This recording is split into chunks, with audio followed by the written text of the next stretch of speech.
Hello and welcome to Study Norms. दोस्तों terminologies हम पढ़ रहे थे जूनियर असिस्टेंट हाई कोर्ट की वैकेंसी के लिए। बाकी भी अगर आप किसी भी जुडिशरी एग्जाम्स की तैयारी करते हैं वो भी आपके लिए हेल्पफुल है। लॉ की तैयारी कर रहे हैं और जुडिशरी की तैयारी कर रहे हैं, ये आपके लिए हेल्पफुल है बिकॉज रोज़मर्रा की ज़िंदगी में हाई कोर्ट में या कोई भी कोर्ट में ये जो टर्म्स हैं ये यूजुअल आप देखेंगे बेसिकली यूज़ होते ही हैं। आपके लीगल कागज बनते हैं उनमें भी ये टर्म्स यूज़ होने हैं, टेक्निकल टर्म्स है ना। अच्छा, वकील बात करेंगे आपस में तो ये टर्म का यूज़ करेंगे। तो यही टर्म जो है आपका ऑफिशियल जो आप बोल सकते हैं काम है उनमें यूज़ होने वाले ये टर्मिनोलॉजीज हैं, जैसे कि टाइटल आप देख रहे हैं। इससे पहले एक वीडियो है उसमें ए जो हमारा अल्फाबेट ए है, ए से जुड़े हुए जितने इंपॉर्टेंट चीज़ें थी जो टर्म्स थी वो हमने देख ली। नाउ आज हम देखने वाले हैं बी। अच्छा, ये सारी चीज़ें देख ली हमने, ये देख लिया, ठीक है। आज हम देखेंगे बी से, आज हम देखेंगे बी से, ठीक है। बी से देखेंगे। नंबर 1 है आपके पास बैकलॉग। बैकलॉग दोस्तों यूजुअल आपने जब भी एग्जामिनेशन वगैरह देते हैं हम स्कूल में कॉलेजेस में तो ये वर्ड आपने वहाँ पे भी सुना होगा बैकलॉग। बैकलॉग का मतलब ये होता है मान लो जितने आपके एग्जाम होने थे, फॉर एग्जांपल आपके 5 सब्जेक्ट्स हैं, ठीक। तो 5 सब्जेक्ट्स में कुछ पास हो गए कुछ फेल हो गए, तो जो पेंडिंग रह गए ना उनको बैकलॉग बोलते हैं। तो यहां पे भी दोस्तों वो होता है, बोलता है व्हेन द इंस्टीट्यूशन मतलब आना new cases in given time period is higher than the disposal of cases. मतलब इतने केस सॉल्व नहीं हो रहे जितने केस आ रहे हैं। तो जो पेंडिंग बचे हुए हैं ना, ये जो पेंडिंग है ना, the difference between institution and disposal is the backlog. उसी को हम क्या बोलते हैं, बैकलॉग बोलते हैं। जो पेंडिंग रह जाते हैं, जो डिफरेंस है, क्योंकि आ रहे ज्यादा जुडिशरी आपको पता है। वैसे ही आप हमारे देखेंगे जजेस की जो है कमी है और डिले हैं इतने ज्यादा, हमारे जो जस्टिस हैं डिले है, उसी को हम क्या बोलते हैं, बैकलॉग बोलते हैं। वही बोलता है the figure represent the accumulation of cases in the system. जो इकट्ठे हो जाते हैं ना, केसेस एक्यूमुलेट हो जाते हैं, ठीक है। और due to the system's inability to dispose as many as cases are being filed. जितने फाइल किए जा रहे हैं उतने डिस्पोज नहीं हो रहे, उतने मसले हल नहीं हो रहे। जो बचे हुए हैं फंसे हुए केस उनको बैकलॉग बोलते हैं। नंबर 1 है दोस्तों आपके पास bail. Bail is a commonly use word. अक्सर आपने देखा होगा कोई बंदा किसी को पकड़ के लेके जाते हैं किसी भी क्रिमिनल केस में या कोई केस में उसको लेके जाते हैं, देन बोलते हैं जी बेल पे बाहर आया। बेल पे क्या आया, बाहर दोस्तों, ठीक है। बेल पे बाहर आया मतलब दोबारा अंदर जा सकता है। तो ये जो बाहर आ रहा है ना बेल पे, इसका मतलब टेम्पररीली बाहर आया, ठीक है। बेल क्या है, is refer to as temporary release of an accused person. दोस्तों एक्यूज्ड, पिछले जब ए सीरीज हम पढ़ रहे थे उसमें मैंने आपको बताया था एक्यूज्ड क्या होता है। एक्यूज्ड वो है जिसके ऊपर इल्जाम लगा हुआ है। सर इसने चोरी की है इस वजह से हमने इसको पकड़ा है, सर इसने मर्डर किया है हमें शक है इस वजह से पकड़ा है। वो प्रूफ होगा जब, तब वो कॉन्विक्ट होगा, और जब उसको छोड़ दिया जाएगा तब वो एक्विट होगा। पिछली वीडियो नहीं देखा, डिस्क्रिप्शन में जाके देखो।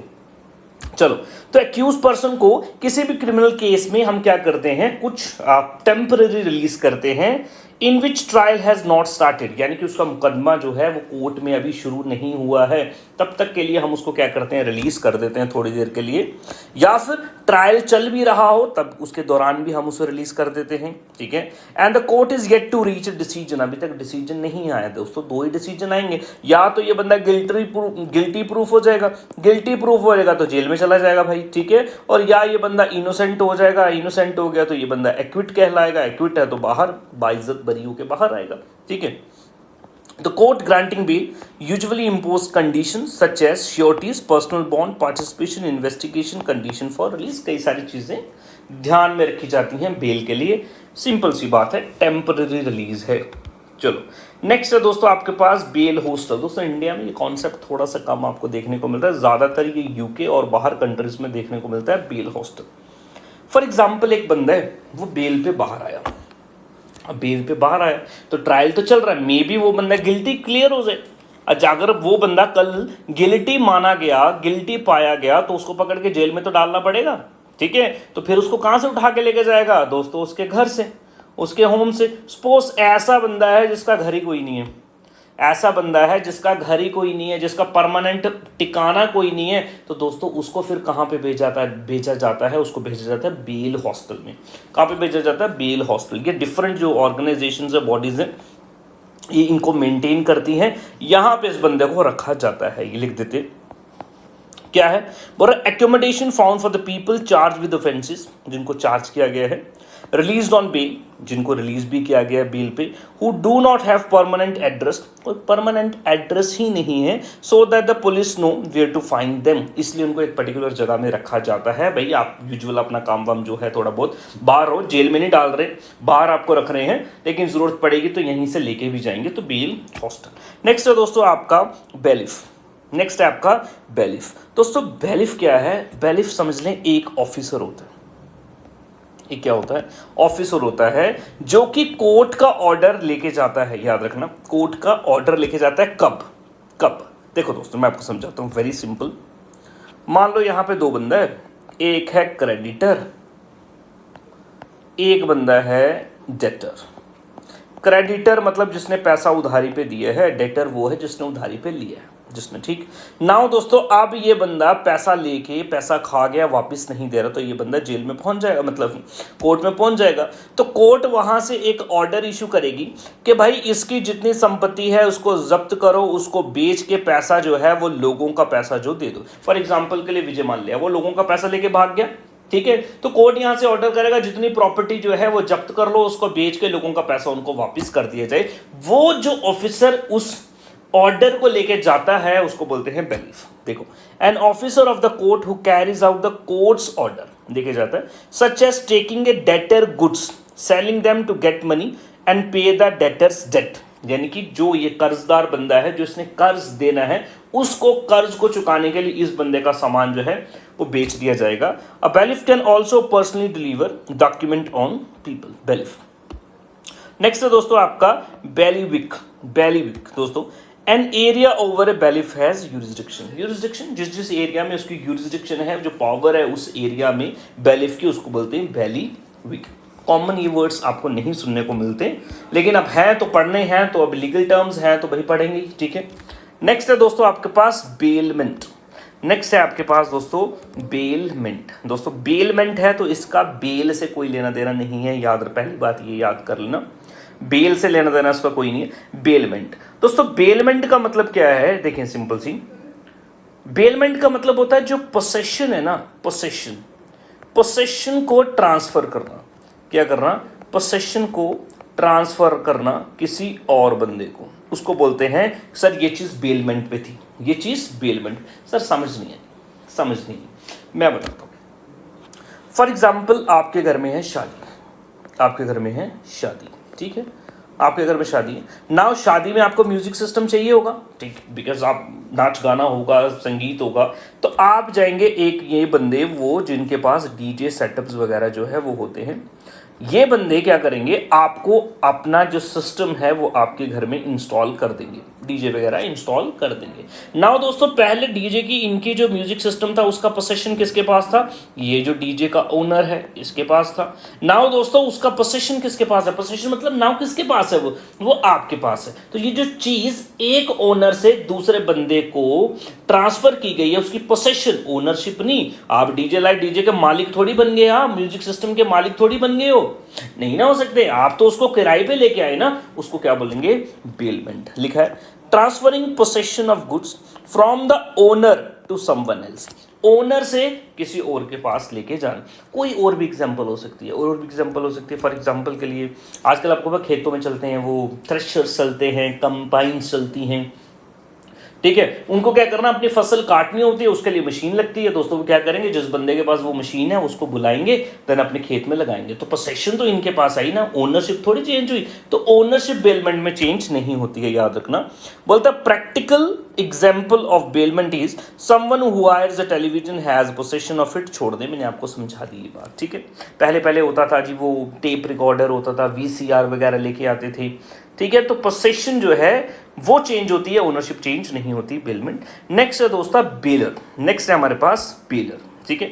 बोला the owner of the valuable items which are in possession of another person organisation for safe keeping. दोस्तों याद रखना, बेलर, बेलमेंट दोस्तों, owner of valuable items which are in possessions. दोस्तों मैंने बोला ये जो डीजे है ना, डीजे, जिस बंदे का डीजे है ना, इसी को क्या बोलेंगे, ये बेलर है। और इसका सामान जो जाएगा वो क्या है, वो बेलमेंट है, वो क्या है, बेलमेंट है। तो baler and bailment, very simple.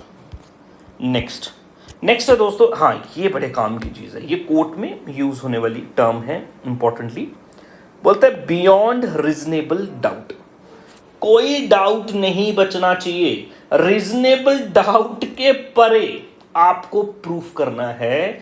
ये दोस्तों ये क्या है मैं आपको बता रहा हूं, ये टर्म है, टर्म इसलिए यूज किया जाता है कि ये टर्म एक प्रूफ के लिए यूज किया जाता है। फॉर एग्जाम्पल के लिए एक बंदा है, इसका नाम है एक्स, ठीक। इस बंदे के अगेंस्ट में कोई केस चल रहा है दोस्तों, ठीक है। फॉर एग्जाम्पल ये एक मर्डरर है, ठीक है। अब ये बंदा एक मर्डरर है, मान लो इसने वाई का मर्डर किया, तो वाई को तो एक पब्लिक वकील मिल जाएगा जिसे हम बोलेंगे प्रोसिक्यूटर, ठीक है। और ये बंदा अपने आप को डिफेंड कर रहा होगा, इसको बोलेंगे डिफेंडेंट, ठीक है। ये अपने आप को डिफेंड कर रहा होगा। नाउ दोस्तों करना क्या पड़ेगा, ये जो प्रोसिक्यूटर होगा ना, इसका सरकारी वकील, उसको इस हद तक एविडेंसेस पेश करने पड़ेंगे कि कोई शक का एक जरा सा भी आप कह सकते हैं गुंजाइश ना रहे, एक छोटा सा भी डाउट जो है वो ना रहे। बोलता है बियॉन्ड डाउट्स, ठीक है, क्योंकि किसी की जिंदगी का सवाल है ना, यहां पे आपको 100% कन्विंस करना पड़ता है आगे जज को कि सर ये बंदा गिल्टी है, these are the proofs. It is the level of proof that is required to be proved. Prove करना क्या, टू कॉन्विक्ट का मतलब वो बंदा गिल्टी है, जब वो गिल्टी माना जाएगा कि भाई इसने ये काम किया है तो उसको बोलेंगे कॉन्विक्ट। एन एक्यूज्ड पर्सन, पहले एक्यूज होता है in criminal case prosecution bears the burden of proving मतलब ये है इसी बंदे को प्रूव करना है, ठीक है, that the accused person is guilty beyond all reasonable doubt. The जज need to be convinced beyond reasonable doubt, उसको कन्विंस करना है। कन्विंस कैसे करेंगे, प्रॉपर एविडेंसेस पेश करके उसको कन्विंस करेंगे। दोस्तों वेरी सिंपल, कोई भी डाउट नहीं होना चाहिए। क्रिमिनल केसेस में होता है, याद रखना, आपको ये पूछेगा, देखो दो तरीके के केसेस होते हैं, क्रिमिनल होता है, एक सिविल होता है। सिविल में आपको बियॉन्ड रीजनेबल डाउट नहीं जाना होता दोस्तों, वो आगे मैं आपको बताता हूं क्या होता है। क्रिमिनल में बियॉन्ड रीजनेबल डाउट आपको जाना होता है, 100% आपको प्रूफ करना होता है कि सर ये बंदा गिल्टी है, इसने ये क्राइम किया हुआ है, इसको सजा मिलनी चाहिए दोस्तों, ठीक है। नेक्स्ट चलते हैं बैंकरप्ट। आपने यूजुअल ये नाम सुना ही होगा दोस्तों। बैंकरप्ट वो बंदा होता है कि जो अपने लिए गए पैसे, उधारी में लिए हुए पैसे, वो बैंक से लिए हों, किसी और कंपनी से लिए हों, जब वो वापस ना कर पाए तो उसको एक ऑर्डर डिक्लेयर करता है कि ये बंदा क्या हो चुका है, बैंकरप्ट जो है ये हो चुका है दोस्तों, ठीक है। अक्सर बैंक बैंकरप्ट हो जाते हैं कि लोगों ने पैसा जमा किया था, लोग पैसा मांगने के लिए, जनाब हमारा पैसा दे दो, बैंक बोल रहा है हमारे पास पैसा ही नहीं है। क्यों, पैसा तो उसका नीरव मोदी लेके भाग गया हुआ है, पैसा नीरव मोदी लेके, विजय माल्या पैसा लेके भाग गया हुआ, अब इनके पास पैसा ही नहीं है। तो बोला जी ये क्या हो गए, बैंकरप्ट हो गए। पहले आप समझे बैंकरप्ट से पहले बैंकरप्सी ऑर्डर क्या होता है। बैंकरप्सी ऑर्डर बोलता है एक ऐसा ऑर्डर है जो कोर्ट इशू कर सकता है अगेंस्ट समवन, ये कंपनी भी हो सकती है, बंदा भी हो सकता है। इफ दे कैन नॉट पे देयर डेट्स, जो उधार लिए हुए हैं वो नहीं पे नहीं कर सकते। When they are due to be paid, जो देने हैं वो दे नहीं अभी पा रहे। The order takes ownership of the debtor's property away from the debtor, allows much of the property to be sold. फिर ये ऑर्डर क्या करता है, ये इस बंदे ने जो पैसा लिया हुआ है, नीरव मोदी, विजय माल्या, इनकी सारी प्रॉपर्टी जब्त की जाएगी, बेची जाएगी और इनके कर्ज जो है वो निकाले जाएंगे। The money raise is divided between the creditors following strict rules. वो बंदा जिनका पैसा इन्होंने लिया है उनमें वो डिस्ट्रीब्यूट किए जाती है, ठीक है। और जब ये बंदा ना दे पाए, इसको हम क्या बोलते हैं, ये क्या हो चुका है, दिवालिया निकल गया, बैंकरप्ट हो चुका है दोस्तों। नेक्स्ट है दोस्तों, बार में बड़ी कंफ्यूजन है दोस्तों, मैं आपको बताता हूँ, छोड़ दें इसको, अभी रहने देना बताता हूँ दोस्तों। बैरिस्टर, अच्छा ये भी अभी बताता हूँ। चलिए दोस्तों, ये कुछ टर्म्स देखें दोस्तों, ठीक है जी। हाई कोर्ट जूनियर असिस्टेंट से रिलेटेड इंपॉर्टेंट टर्म्स हैं, आपको पूछे जा सकते हैं एग्जाम में, देखें। ऑफन आप कंफ्यूज भी होते हैं इसमें। Lawyer, barrister, advocate, senior advocate, advocate on record, ये आपने यूजुअल नाम जो है वो सुने होंगे। और भी हैं, सॉलिसिटर भी है आपका, सॉलिसिटर है सॉरी, ठीक है। आप देखते हैं दोस्तों, नंबर 1 है लॉयर। फॉर एग्जाम्पल एक स्टूडेंट है, वो जाके LLB पढ़ता है या फिर वो BA LLB पढ़ता है, BA LLB पढ़ता है, ठीक है जी। अब इसने डॉक्टर जो है लॉ की पढ़ाई कर ली। जो भी बंदा लॉ की पढ़ाई कर ले उसको बोलेंगे ये क्या बन गया जी, ये जी लॉयर बन गया, लॉयर बन गया। सर क्या ये लॉयर किसी क्लाइंट को कोर्ट में रिप्रेजेंट कर सकता है, किसी का मुकदमा लड़ सकता है? नहीं। सर क्या करना पड़ेगा, इसको अपने आप को बार काउंसिल के साथ रजिस्टर करना पड़ेगा, ठीक है। एक तो इंडियन बार काउंसिल है जो सेंट्रल लेवल पे है, स्टेट बार काउंसिल भी होती है जो स्टेट से डील करती है, ठीक है। इसके पास लड़ने का लाइसेंस नहीं होता, अभी लेना पड़ेगा, अभी नहीं है। इसके पास सिर्फ पढ़ाई है, पेपर दिया इसने, हाँ भाई ठीक है भाई ये बंदा क्या बन गया, लॉ कर ली इसने, ये बंदा लॉयर है, ये बंदा लॉयर है। दूसरा है बैरिस्टर, दूसरा है बैरिस्टर। बैरिस्टर का भी सेम मतलब है, सेम मतलब है। इसने भी भाई लॉ की पढ़ाई की है, BA LLB की है, लेकिन की कहाँ से है, यूके से की है या फिर साउथ अफ्रीका से की है। यूके से की है, साउथ अफ्रीका से की है। भाई यूके वालों को होगी अलग ही अपनी, इनको खुन्नस होगी कोई, बोला जी नहीं जी हमारे यहाँ से वो पढ़ेगा जी बैरिस्टर, बोलेंगे भाई ठीक है बोल लो भाई, क्या जा रहा है, बोल लो, नाम ही तो चेंज है, मतलब तो सेम ही है। चलो भाई इंडिया से करेगा तो लॉयर है, बाहर यूके से या साउथ अफ्रीका से करेगा तो बैरिस्टर है। क्या सर ये केस लड़ सकता है? ये भी केस नहीं लड़ सकता, ये भी केस नहीं लड़ सकता, ठीक है। अब सर इसको क्या करना पड़ेगा? भाई इसको भी केस लड़ने के लिए लाइसेंस लेना पड़ेगा बार काउंसिल से या स्टेट बार काउंसिल से या फिर सेंट्रल बार काउंसिल से। अभी बार बताऊंगा दोस्तों किसको बोलते हैं, ठीक है। चलो भाई दोनों समझ गए, दोनों one and the same thing he है। नेक्स्ट है दोस्तों एडवोकेट। अब ये बंदे ने लॉ कर ली है तो इसका दिल करेगा ना केस वेस लड़ूं भाई, ठीक है, तो मेरा केस लड़ना है मैंने, ठीक। तो केस लड़ने के लिए जाएगा इंडियन काउंसिल बार काउंसिल में जाएगा, ये स्टेट बार काउंसिल में जाएगा, बोलेगा जनाब ऐसी ऐसी बात है, मेरे को काउंसिल चाहिए। उसने बोला दे दे पेपर भाई, दे दे भाई पेपर, दे दे एग्जाम, दे दे, देख लेते हैं भाई। तो भाई उसका पेपर होगा, पेपर में पास होगा तो इस बंदे को दिया जाएगा एक लाइसेंस, ठीक है भाई। अब आप रजिस्टर्ड बंदे हो चुके हो, अब आपके पास लाइसेंस है प्रैक्टिस करने का, अब आप रिप्रेजेंट कर सकते हो किसको, जब इसके पास बार काउंसिल का लाइसेंस आएगा, जब ये बार काउंसिल के साथ में रजिस्टर्ड होगा मेरे भाई, तब ये बनता है एडवोकेट, तब ये बनता है एडवोकेट, ठीक है सर। एडवोकेट समझ आ गया भाई, एडवोकेट रिप्रेजेंट कर सकता है लोगों को केसेस में। सर सीनियर एडवोकेट, दोस्तों सीनियर एडवोकेट यूजुअल नाम से पता लग रहा है सीनियर, सीनियर किसमें, जिस बंदे को अच्छा खासा टाइम हो चुका है, जिस बंदे को अच्छा खासा हियरिंग्स की नॉलेज है, अच्छे खासे लॉ की जो है नॉलेज हो चुकी है। यूजुअली कम से कम 10 साल का टाइम तो होना चाहिए। यूजुअल आप देखेंगे 10 से 20 साल के टाइम पीरियड के में इनको कोर्ट के द्वारा ही ये उपाधि दे दी जाती है। कोर्ट ही बोलते हैं now you are a senior advocate. Sir पता कैसे लगेगा दोस्तों, इनकी यूनिफॉर्म भी चेंज हो जाती है, इनकी यूनिफॉर्म भी चेंज हो जाती है, तो देख के पता लगता है हाँ भाई ठीक है, यूनिफॉर्म चेंज होती है, बड़ा नाम हो जाता है, फीस ज्यादा बढ़ जाती है दोस्तों, ठीक है, कोर्ट में अलग इज्जत बनती है, तो सीनियर एडवोकेट हो जाता है, सिंपल। चलो नेक्स्ट है एडवोकेट ऑन रिकॉर्ड। दोस्तों very important, advocate on record. Advocate on record क्या होता है? ये वो एडवोकेट है, ये भी सीनियर एडवोकेट है दोस्तों, ये वो एडवोकेट है जो बंदा सुप्रीम कोर्ट में किसी केस को फाइल कर सकता है। दोस्तों सुप्रीम कोर्ट में, दोस्तों सुप्रीम कोर्ट इंडिया का आपको पता है हाईएस्ट एपेक्स कोर्ट है। अब सुप्रीम कोर्ट में आपको केस फाइल करना, आप जाके जना खाना कोई भी वकील जाके उधर केस फाइल नहीं कर सकता। सुप्रीम कोर्ट के अपने रूल्स एंड रेगुलेशंस, तौर तरीके होते हैं, ठीक है, अपने प्रोसीजर्स हैं, और वो किसको पता है? Advocate on record. दोस्तों एडवोकेट ऑन रिकॉर्ड वो बंदा होगा जो सुप्रीम कोर्ट में केस को फाइल कर सकता है। लड़ कोई भी सकता है बाद में, फाइल करने का जो प्रोसीजर है, फाइल करने की जो पावर है, वो एडवोकेट ऑन रिकॉर्ड के पास होती है दोस्तों, याद रख लेना, ठीक है।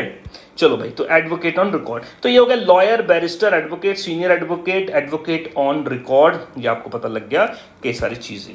नेक्स्ट है दोस्तों आपके पास बर्डन ऑफ प्रूफ। अच्छा, बर्डन ऑफ प्रूफ में आगे चलने से पहले मैं आपको बता दूं, अगर आप Jammu and Kashmir junior assistant की तैयारी कर रहे हैं, जूनियर असिस्टेंट की तैयारी कर रहे हैं, तो आप हमारा पूरा का पूरा बैच, जिसमें आपको सारे के सारे क्लासेस, पीडीएफ्स, टेस्ट वो मिल जाएंगे ₹500 में। ₹500 में ये आप कोर्स जो है ये अवेल कर सकते हैं। करना क्या है, डिस्क्रिप्शन में जाना है, लिंक है, लिंक से जाके आप डायरेक्ट पेमेंट कर सकते हैं, वेबसाइट से भी कर सकते हैं, एप्लीकेशन डाउनलोड करके वहाँ से भी कर सकते हैं। कोई प्रॉब्लम है मेरे भाई, ये लो नंबर भी है 9149 636808। ठीक है जी, चलो भाई ठीक। वहाँ पे आपको एक्सक्लूसिव चीज़ें मिलेंगी, यूट्यूब पे सब चीज़ें नहीं आ पाती हैं, ये आपको भी पता है, इतना वक्त भी नहीं होता है, बट वहाँ पे तो वो हमारी पूरी रिस्पॉन्सिबिलिटी है, वो सब चीज़ें आपको मिलेंगी। नेक्स्ट है हमारे पास burden of proof. Burden of proof का सिंपल मतलब भाई जो प्रूफ करना है किसी केस को, किसी बंदे को गिल्टी प्रूफ करना है, उसका बर्डन किसके ऊपर है। ठीक है, बर्डन किसके ऊपर है, यही है। The burden of proof is the standard that the parties have to satisfy to prove a fact in a court. Simple. देखो क्रिमिनल केसेस में बोलता है the burden of providing the accused person guilty, burden of proving the accused person guilty is on the prosecution. किसके पास है? Prosecution है। Prosecution का मतलब कौन है दोस्तों? जो मुकदमा लड़ रहा है। ठीक है, वकील, सरकारी वकील। ठीक है, क्रिमिनल केस है ना, आपने किसी को क्राइम कर दिया, मार दिया किसी को, तो इस बंदे को सरकार की तरफ से वकील मिलेगा। ठीक है, क्योंकि आपने सोसाइटी के अगेंस्ट भी क्राइम किया। ठीक, तो इस बंदे को मिलेगा, वो प्रोसिक्यूशन है, वो बंदा प्रूफ करके बताएगा कि ये बंदा गिल्टी है। याद रख लेना, they must prove it beyond reasonable doubt. दोस्तों अभी पता लग गया ना, बियॉन्ड रीजनेबल डाउट, कोई भी आशंका, कोई भी इसमें डाउट नहीं होना चाहिए। दूसरा क्या होता है? सिविल केसेस, जमीन का मसला है किसी के साथ। ठीक है, किसी के साथ जमीन का मसला है दोस्तों, ये सिविल केस हो गया। पूरा यहाँ पे burden of proof is on the, ठीक है, प्लेंटिफ। प्लेंटिफ बंदा दोस्तों वो हो गया, प्लेंटिफ मतलब ये कि जो मुकदमा दर्ज करेगा, जो मुकदमा दर्ज करेगा। नाउ इसको ये प्रूफ करना है that they have to prove case by preponderance of probabilities. Preponderance of probabilities दोस्तों यहां पे लिखा है प्रोबेबिलिटीज, यहां पे लिखा है रीजनेबल डाउट के बियॉन्ड। यहां पे कोई भी डाउट की गुंजाइश नहीं है, डाउट की कोई गुंजाइश नहीं है। 100% क्रिमिनल केस है ना, क्योंकि बड़ी है भाई, इसमें सजा भी तो ज्यादा मिलेगी। यहाँ पे सिविल केसेस में क्या, थोड़ी बहुत ही फाइन हो जाएगा, पेनल्टी लग जाएगी थोड़ी बहुत, लेकिन वहां पे तो सजा उम्र कैद तक भी होगी। तो वहां पे रीजनेबल डाउट के परे जाके आपको प्रूफ करना है, बट यहाँ पे प्रीपोंडरेंस ऑफ प्रोबेबिलिटीज चल जाएगा। सर मतलब क्या? प्रीपोंडरेंस ऑफ प्रोबेबिलिटीज क्या होता है? देखो यहाँ पे दो पार्टीज हैं, यहाँ पे दो पार्टीज है। ठीक है, एक है प्लेंटिफ मतलब जिसने मुकदमा दर्ज किया है, यहाँ पे एक बंदा ए है, एक बंदा बी है। ठीक है, ये बोल रहा है जनाब मेरी जमीन है, ये बोल रहा है मेरी जमीन। जज बोलेगा ठीक है ले आओ कागज। ठीक है, ले आओ कागज। ये भी बंदा अपनी तरफ से एविडेंसेस पेश करेगा, ये भी बंदा अपनी तरफ से एविडेंसेस पेश करेगा दोस्तों। ठीक है जी, जिसके एविडेंसेस 19-20 में भी फर्क हुआ, मान लो अगर यहाँ पे एक बंदा लग रहा है 51% और दूसरा बंदा लग रहा है 49%, वैसे तो 50-50 होता ना, तो 1% भी इधर उधर जिसका पल्लड़ा भारी हुआ केस, उसके आप कह सकते हैं फेवर में सुना दिया जाएगा। तो यहाँ पे प्रोबेबिलिटीज है, प्रोबेबल। यहाँ पे बियॉन्ड रीजनेबल डाउट जाने की जरूरत नहीं होती। होप आपको समझ आ गया। क्रिमिनल केसेस में बियॉन्ड रीजनेबल डाउट जाना है, सिविल केसेस में बियॉन्ड रीजनेबल डाउट नहीं जाना। कैसे प्रूफ कर रहा है? Preponderance of probabilities. ठीक है, सिंपल सी बात है। ठीक है, सिंपल सी बात है। बर्डन ऑफ प्रूफ पता लग गया आपको, प्रूफ करना है, सिंपल। नेक्स्ट है दोस्तों बार्टर। इकोनॉमी में भी होता है barter system. Barter system for example, मैंने आपको कोई चीज दी, उसके बदले में आपके पास पैसे नहीं थे, आपने भी मुझे कोई चीज दी। बार्टर, इसको पढ़ने की कोई जरूरत नहीं है। Way of paying for things, exchanging goods instead of using money, instead of using money. For example, जैसे पहले के जमाने में होता था, अब किसी के पास वीट होता था, ठीक, वो वीट उस बंदे को दे देता था जिसके पास मिल्क होता था। ठीक है, तो मिल्क वाला इसको मिल्क दे देगा, वीट वाला इसको वीट दे देगा, ये बार्टर है। नेक्स्ट है दोस्तों बैटरी, वेरी इंपॉर्टेंट। बैटरी दोस्तों वेरी इंपॉर्टेंट। बैटरी को अक्सर, मैं यहां पे लिखता हूं, बैटरी वर्सेस असॉल्ट। दोस्तों मैंने ए लेटर में आपको बताया था, असॉल्ट का मतलब है किसी को थ्रेट देना और किसी को अटेम्प्ट करना टू हार्म, बट एक्चुअल में यहाँ पे हार्म नहीं होता है। फॉर एग्जांपल, मैंने आपके सामने बंदूक जो है वो ऐसे लगा दी, मैं मार दूंगा तुझे, तो मैंने आपको थ्रेट दिया ना, वो असॉल्ट किया मैंने आपको, वो मैंने आपको क्या किया? असॉल्ट किया। लेकिन जब एक्चुअल में मैंने आपको फिजिकली हर्ट कर दिया और मार दिया, फिजिकली टच कर दिया, ठीक है, फॉर एग्जांपल थप्पड़ मार दिए किसी बंदे के, धक्का दे दिया, मुक्का मार दिया, दोस्तों वो क्या है? वो बैटरी है। वो क्या है? बैटरी है। Using physical force on someone, किसी पे फिजिकल फोर्स को यूज करना, ईदर इंटेंशनली और केयरलेसली। ठीक है जी, विदाउट देयर एग्रीमेंट, ये भी इंपॉर्टेंट है, without their agreement. For example यहाँ पे एग्जांपल भी लिखी है, अब दो बॉक्सर रिंग में आपस में लड़ रहे हैं, वो एक दूसरे को मार रहे हैं, तो ये इसमें मुकदमा थोड़ी कर देगा कि बैटरी होगी मेरे साथ ना, बिकॉज इनकी एग्रीमेंट है, वो बॉक्सिंग वाले को पता है भाई मार पड़नी है, उधर दोनों ने एग्रीमेंट की है, yes we have decided to fight, ठीक है। बट ऐसे चलते फिरते बंदे को वो नहीं चाहता ये मुझे मारे, फिर भी आपने उसको मारा, उसकी परमिशन नहीं है, उसका एग्रीमेंट नहीं है, तो क्या हो जाएगा, वो माना जाएगा बैटरी। सर ये बैटरी है। It would be not battery if two boxer took part in boxing match, ये मैंने आपको बता दिया क्यों, ठीक। नेक्स्ट है दोस्तों बियरर। बियरर का मतलब होता है धारक। बियरर मतलब ये, फॉर एग्जाम्पल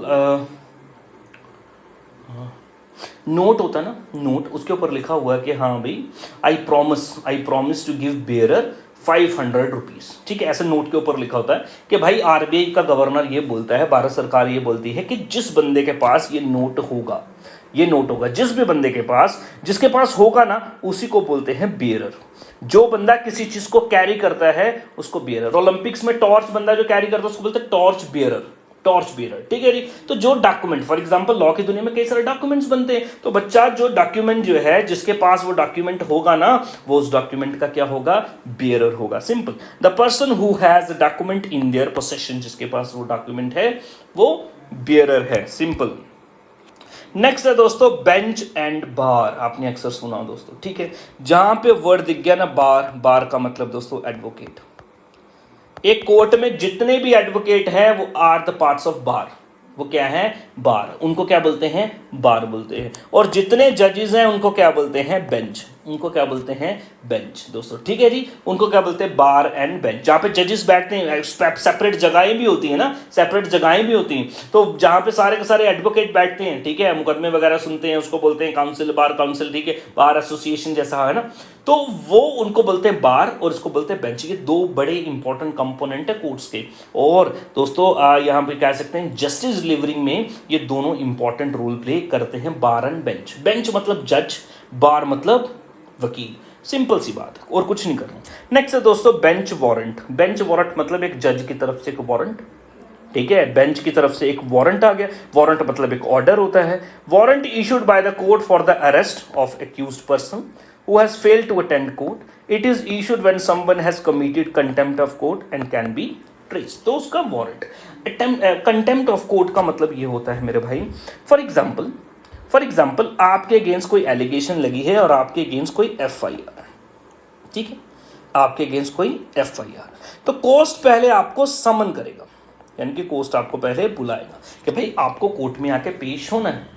दोस्तों अगर आप नहीं गए, ठीक है, एक बार दो बार कोर्ट देखिएगा, नहीं गया, देन दोस्तों उसके बाद क्या करेगा, वारंट इशू करेगा, ऑर्डर इशू करेगा, भाई जबरदस्ती लेके आओ। तो पुलिस फिर आपको जो वारंट निकलता है फिर वो उठा के आपको जबरदस्ती लेके जाती है, ये याद रख लेना। नेक्स्ट है दोस्तों बेनिफिशियरी। नेक्स्ट है आपके पास बेनिफिशियरी। बेनिफिशियरी का मतलब ये होता है जिसको बेनिफिट्स मिलने हैं, जिसको बेनिफिट्स मिलने हैं। फॉर एग्जांपल मैं हूं, मेरी शादी हुई है, मैं क्या हूं, मैं एक पॉलिसी लेता हूं, ठीक है, मैं एक पॉलिसी लेता हूं, पॉलिसी छोड़िए, एक मैं विल बनाता हूं, ठीक है। मैं बोलूंगा जी मेरी मौत के बाद सारे के सारे बेनिफिट्स जो है ये मेरी वाइफ जो है इनको मिल जाने चाहिए, ठीक है, मेरी सारी प्रॉपर्टी इनको मिल जानी चाहिए। तो यहाँ पे बेनिफिशियरी कौन है, ये मेरी वाइफ जो है इसकी beneficiary. Someone who benefits from A will, a trust for life insurance policy, किसी से भी मतलब वो बेनिफिट्स हो सकते हैं, सिंपल। चलो भाई अगला है आपके पास बाइगैमी। दोस्तों बाइगैमी देखो आपको पता ही है, गैमी का मतलब मैरिज होता है, बाई का मतलब टू होता है दोस्तों, ठीक है। बोल रहा है ये एक ऐसा क्राइम है, ऑफेंस कमिटेड बाय समवन, जो एक बंदा करेगा who is already married but still goes through a marriage ceremony with someone else, ठीक है, बिन बताए बिना एग्रीमेंट के ये किसी और से शादी कर लेता है, वो बाइगैमी हो गया दोस्तों, ठीक है। अगला है दोस्तों आपका, वेट कितने हो रहे हैं, अच्छा थोड़े ही हो रहा है, देख लेते हैं, चलो। नेक्स्ट है आपके पास bill of exchange. Bill of exchange दोस्तों, बिल ऑफ एक्सचेंज जो है ना, मैं आपको बता देता हूँ, एक ऐसा कागज है जो, ठीक है, बिल ऑफ एक्सचेंज मतलब ये दो बंदों के बीच में ये बिल बनेगा, दो बंदों के बीच में एक क्या करेगा, बिल बनेगा। फॉर एग्जाम्पल के लिए ये बी बंदा ए बंदे से पैसे लेता है इतने % इंटरेस्ट पे, ये बोलता है जनाब मैं आपको इस पर्टिकुलर टाइम पे पैसा जो है वो दे दूंगा, ठीक है, वो आपको पैसा जो है मैं दे दूंगा। और ये पैसा जो है ये इसका प्रूफ है, ऐसे थोड़ी पैसा दे देगा। तो दोस्तों ये कोर्ट के थ्रू एक बिल ऑफ एक्सचेंज बनाएगा। ये बिल ऑफ एक्सचेंज जिस बंदे के पास होगा वो बंदा उतने पैसे का हकदार होगा इससे। ये बिल ऑफ एक्सचेंज, ठीक है जी, चलो यही लिखा है। असाइंड रिटन ऑर्डर है इंस्ट्रक्टिंग ए पर्सन, एक बंदे को डायरेक्शन दे रहा है क्या भाई, it is address to pay an amount of money to someone, ठीक है। पैसा आपको जिस बंदे के पास भी ये बिल ऑफ एक्सचेंज होगा, ये यूजुअली पैसा उधारी विदारी में इसको यूज किया जाता है। A cheque is a bill of exchange की टाइप है दोस्तों, ठीक है। अब जिस बंदे के नाम का दोस्तों ये चेक आपने बना दिया, ठीक है, जिस बंदे के नाम का आपने एक बार चेक बना दिया और नीचे आपने साइन कर दिए, तो एक अग्रीमेंट हो गया ना कि भाई इतना पैसा मैं इसको दे रहा हूँ टू पे, इस बंदे को दे दो भाई, रेमो को इतने पैसे दे दो भाई, ठीक ना, उसको वो पैसा देना पड़ेगा दोस्तों। बिल ऑफ एक्सचेंज होता है, ठीक है, इकोनॉमी में भी होता है ये। यहाँ पे समझ लेना एक पैसा देने की ये बात है, एक ऐसा टाइप है, एक कागज है, एक बंदा दूसरे को पैसा देने का प्रॉमिस करता है। दूसरा है दोस्तों बोनाफाइड, ठीक है। बोनाफाइड का मतलब है जेन्युइन सिंसियर गुड फेथ, ठीक है, लैटिन टर्म है। इसका मतलब क्या है दोस्तों बोनाफाइड? बोनाफाइड क्या होता है, समटाइम्स आप ना मान लो एक सिंपल सी बात है, सपोज आप एक बॉडी से लोन ले रहे हो या आप एक बैंक से लोन लेते हो, ठीक है। बैंक आपको बोलता है जनाब ऐसे लोन नहीं दे सकते, ठीक है। हमें क्या करना है, आप जिस कंपनी में काम करते हो उस कंपनी में से आप एक सर्टिफिकेट जो है ये बना के लेके आओ, जिसमें आपका नाम लिखा हो, आप क्या करते हो ये लिखा हो, और आप कब से हो ये लिखा हो, और वो बोले आपको भी ये हमारा अच्छा एम्प्लॉय है, हमें कोई प्रॉब्लम नहीं, we have faith in him, we have faith in him, ठीक है भाई ये बंदा सही है, उसको हम बोलेंगे बोनाफाइड, नो ऑब्जेक्शन, ठीक है। बोनाफाइड मतलब नो ऑब्जेक्शन। तो नो ऑब्जेक्शन ये सर्टिफिकेट होता है, याद रखना दोस्तों। ये स्कूल का भी होता है, फॉर एग्जांपल के लिए मान लो जी मान लो ये ऑर्गेनाइजेशन है, ये बच्चों को स्कॉलरशिप दे रहा है, ठीक है, जितने जितने फीस है वो उन बच्चों की भर रहा है। तो ये इस पर्सन को बोलेंगे अपने स्कूल से एक बोनाफाइड बना के ले आओ, तभी तो आपको ये हम बेनिफिट्स दे पाएंगे। तो बोनाफाइड का मतलब दोस्तों ये होता है, एक डॉक्यूमेंट होता है जो फेथ का डॉक्यूमेंट होता है। ये डॉक्यूमेंट जहाँ हम पढ़ रहे हैं, जहाँ हम काम कर रहे हैं, जहाँ हम प्रैक्टिस कर रहे हैं, वहाँ से हमको मिलता है दोस्तों बोनाफाइड, ठीक है। नेक्स्ट चलते हैं बॉन्ड। बॉन्ड भी दोस्तों एक रिटर्न प्रॉमिस है, बिल ऑफ एक्सचेंज की तरह, to repay a debt at an agreed time, कि सर मैं आज पैसा ले रहा हूँ, ठीक है, मैं आज पैसा ले रहा हूँ, 2024 में पैसा ले रहा हूँ, और मैं एक साल बाद 2025 में इस दिन पे आपको पैसा दूंगा।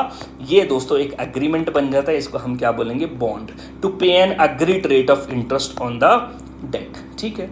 नेक्स्ट है दोस्तों ब्रीच ऑफ कॉन्ट्रैक्ट। भाई सिंपल सी बात है, किसी भी कॉन्ट्रैक्ट का ब्रीच, यानी कि आपका और मेरा ये कॉन्ट्रैक्ट हुआ कि सर आप मेरे को इतनी इतनी ये चीज़ें प्रोवाइड करेंगे, उसके बाद मैं आपको इतनी अमाउंट की पेमेंट करूंगा, ठीक है। या फिर फॉर एग्जांपल के लिए एक कॉन्ट्रैक्ट हो जाता है, ठीक है, मैं बोलूँगा किसी को, ठीक है भाई हमें ना एक अपनी और ब्रांच बनानी है इंस्टीट्यूशन, मैं इस बंदे के पास जाऊँगा, इसके पास बिल्डिंग है, इसके पास एक बिल्डिंग है, मैं बोलूँगा सर बिल्डिंग दे दो, तो हमारा एक कॉन्ट्रैक्ट होगा, ठीक है, कि बिल्डिंग आपकी पढ़ाएंगे हम, ठीक है, पढ़ाएंगे हम, और इसकी जो बच्चे की फीस होंगी ये आपके पास भी जाएगी, इधर भी जाएगी, इंस्टीट्यूशन के पास भी जाएगी, ठीक। कल ये बंदा इस बात से मुकर जाए तो ये कॉन्ट्रैक्ट का क्या हो जाएगा, ब्रीच, उल्लंघन हो जाएगा, वायलेशन हो जाएगा, ठीक है, failing to carry out duty under a contract, ठीक है। नेक्स्ट है दोस्तों आपका बर्गलरी, ठीक है। बर्गलरी का मतलब सिंपल सी बताऊं मैं आपको, समझ लो तो चोरी समझ लो एक हिसाब की, ठीक है। बर्गलरी जो है एक हिसाब की चोरी है। और एंटरिंग ए बिल्डिंग विदाउट परमिशन, किसी के बिल्डिंग में आप घुस गए उसकी बिना परमिशन के, with an intention of stealing और डूइंग डैमेज, ठीक है, कुछ नुकसान पहुंचाने के लिए या उधर से कुछ चुराने के लिए आप वहां पे पहुंच गए, तो बर्गलरी दोस्तों बोलेंगे।